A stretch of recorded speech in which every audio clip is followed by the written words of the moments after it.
Good morning. This is Father Stephen Kelly from St. John's Church in Detroit, and we're continuing our series of daily morning meditations where we generally look at one or another of the lessons that are assigned for morning or evening prayer, what is known as the Daily Office Lectionary. We are continuing here at the St. Michael's Conference for Youth.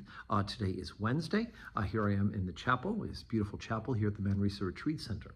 Let's take a look at the lesson that's assigned for morning prayer today, and that is from St. Luke's Gospel. We're on chapter 7, beginning at verse 11. And it came to pass that the day after they went to a city called Nain, and many of his disciples went with him, and much people. Now, when he came nigh to the gate of the city, behold, there was a dead man carried out, the only son of his mother, and she was a widow, and much people of the city were with her. And when the Lord saw her, he had compassion on her, and said unto her, Weep not. And he came and touched the bier, and they that bare him stood still. And he said, Young man, I say unto thee, arise. And he that was dead sat up and began to speak, and he delivered him unto his mother. And there came a fear on all, and they glorified God, saying that a great prophet had risen up among us, and that God hath visited his people. And this rumor of him went forth throughout all the region of Judea and throughout all the region round about. Okay, so the raising of the son of the widow of Nain. We got a couple of interesting things going on here. Of course, first and foremost is that Jesus Christ, being God, has power over death.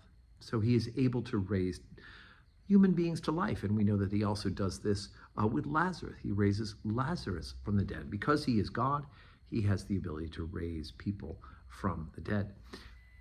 Also, we hear that Jesus had compassion on the widow. He had compassion on the crowd, particularly the widow. Here's a woman who's now lost her son, right? There's the sorrow of losing a son. She's already lost a husband because she's a widow.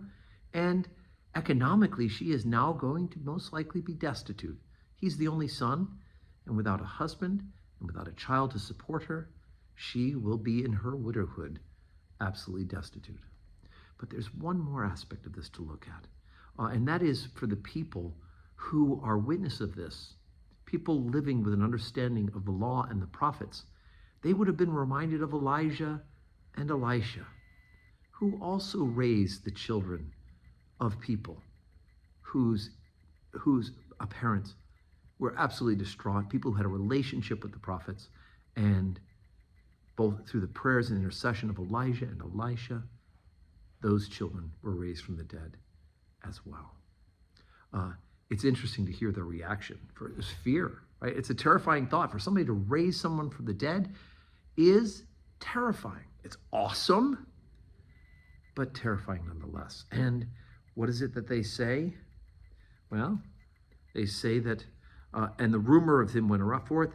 They said that the prophet is risen among us, right? Elijah, Elisha, and that God hath visited his people. And that's exactly what has happened.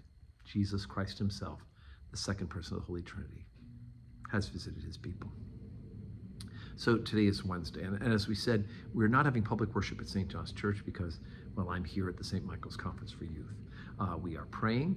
We have Mass every day here, called Psalm Evensong every day. If you haven't had a chance, on our YouTube channel, we're posting some videos of the faculty talks, as well as some snippets of the worship so that you can see what the children and the staff are experiencing here. It's just an awesome thing. But I hope that you are saying your prayers, and God willing, you'll have a wonderful Wednesday full of blessings.